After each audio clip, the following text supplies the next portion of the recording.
各位，傻娘们当家，防倒无他呀！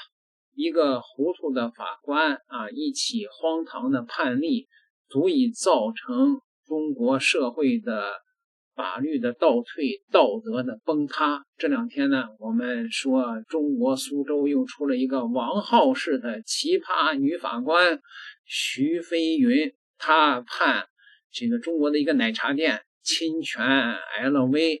让赔1030万啊，这是2个彩票大奖的数额啊！这个奶茶店因为模仿大牌交出了昂贵的学费呀，6月底苏州中院的一纸判决书啊，让这个中国社会可炸了锅了。法官徐飞云在 LV 起诉茉莉奶白商标侵权案中，一审判决后者赔偿路易威登经济损失维权合计1030万元，这个数字直接刷新了国内的商标侵权判赔的记录，给所有喜欢走捷径的商家上了一堂生动的法治课。好吧，那么说这个奶茶店有没有碰瓷儿的嫌疑呢？实话实说，有啊。那个 LV 是经典的4叶花卉啊，自打1985年就在国内注册了。可是这个奶茶店呢，2022年起一口气申请了17个跟这个4叶花长得差不多的商标。注意啊，我用的词儿是差不多啊，它是有区别的，因为4叶花不是 LV 的专属，而是中国的一个古老的纹饰，还是有区别的。你比如说，包括不限于LV 呢是这个弧形的，而这个奶茶店呢用的是一个锐角的一个弧线啊，这个几乎它看着一样，但是呢实际上放大了看，从商标的角度来看还是有很多区别的啊，各位这个以前呢中国的国家知识产权局把这个类似于LV 图案的这些全给驳回，宣告无效了。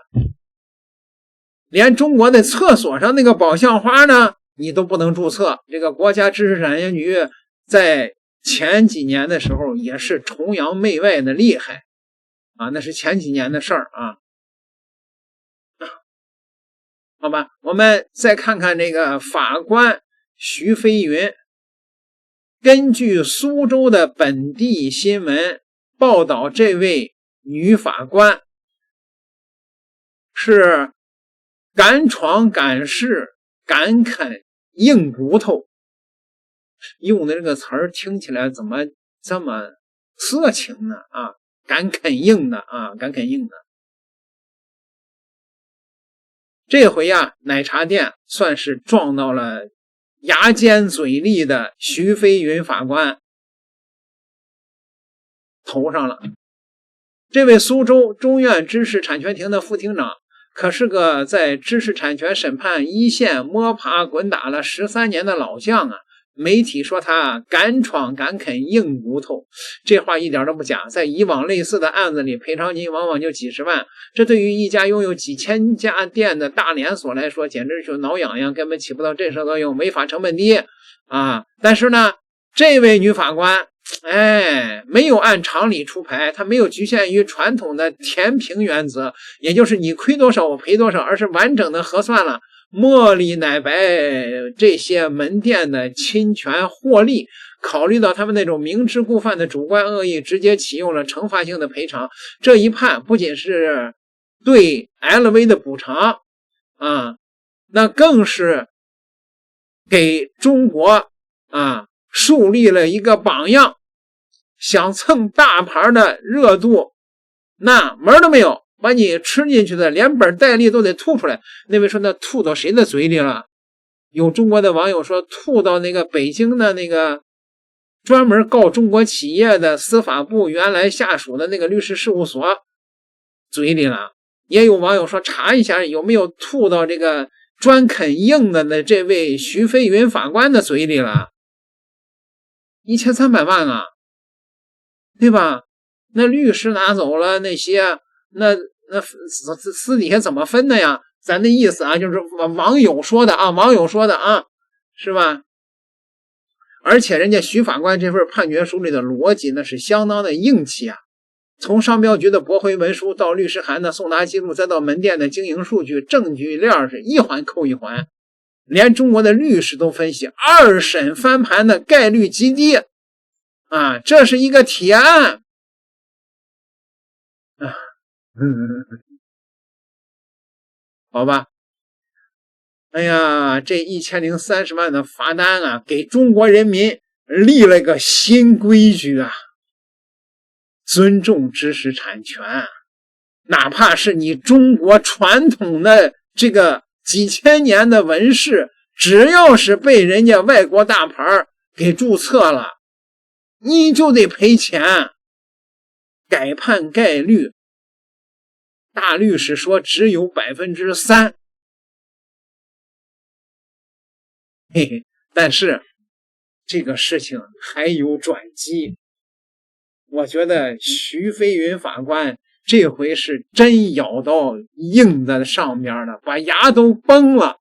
他这个判例一出，中国人民群情激愤啊！一看这个舆论实在压不住了，中国的党媒浙江宣传发文了啊，开始质疑了。然后中国的半月谈也是一个党刊也发文了啊，说你这么一判的话，那全中国的企业都得穿起防弹衣来了，下一个 LV 可能就是你，随时会扣动扳机。因为中国这些用这些传统纹饰的，比如说棋盘格、宝相花，企业太多了。LV 啊，连这个卖奶茶的，据说啊，还连带着什么那个卖布的，那布上印棋盘格也不行，他全给告了。这样下去还了得呀！中央的最高人民检察院发文了，千年宝相花为何反被 LV 反向收割？专家认为，本土企业在商标保护上落下风，折射出全传统的纹样防御性保护的困境。说中国应该争取主动，这可是最高人民检察院啊！再往下看，朋友们，人民日报今天也发文了，人民锐评 LV 老花引争议，我们的文化遗产该如何传承保护？老祖宗留下的东西，我们自己反倒不能用了吗？从中国传统的纹样中汲取灵感，通过现代商标制度将其变为独特商标，然后反过来不允许中国本土企业使用中国的传统纹样，这合乎情理法吗？这是人民日报的灵魂的追问呢，朋友们。那这个事儿可就严重了呀。中国的党媒啊，中央检察院、最高人民检察院连续的质疑苏州的徐飞云法官的判决，你觉得呢，朋友们啊？你觉得这位女法官还能混得下去吗？网友啊，神补刀说，请大神们在知网上查一查徐飞云、李雄两个人的论文有没有问题，查一查论文有没有问题。那个赢了 LV 官司的徐飞云，那不是赢了，是判赢的徐飞云，恐怕笑不出来了开香槟的泡沫还没散干净，另一群人已经拿着放大镜对准了他的毕业论文和所有的学术成果，键盘敲得噼里啪啦作响，一场新的围猎开始了。他们的逻辑听着特别绕，但杀伤力极大。他们说，你之所以能赢，是因为你对商标法的理解不走寻常路，创造了一个跟国外完全不同的判例。那么好，我们就用这个不寻常的逻辑去推导你的学术论文，看看你写的东西是不是也一样的不严谨。看懂了吗，朋友们？看懂了吗？一场商业诉讼的胜利，最后会不会变成一场学术生涯的陪葬呢？如果这个徐飞云他的那个论文就是个水货，他的学位就会被作废，学位被作废，他这个法官也会被作废。中央对徐飞云的追问是该有一个清晰明确的结果了吧？点个订阅，咱们下期再聊。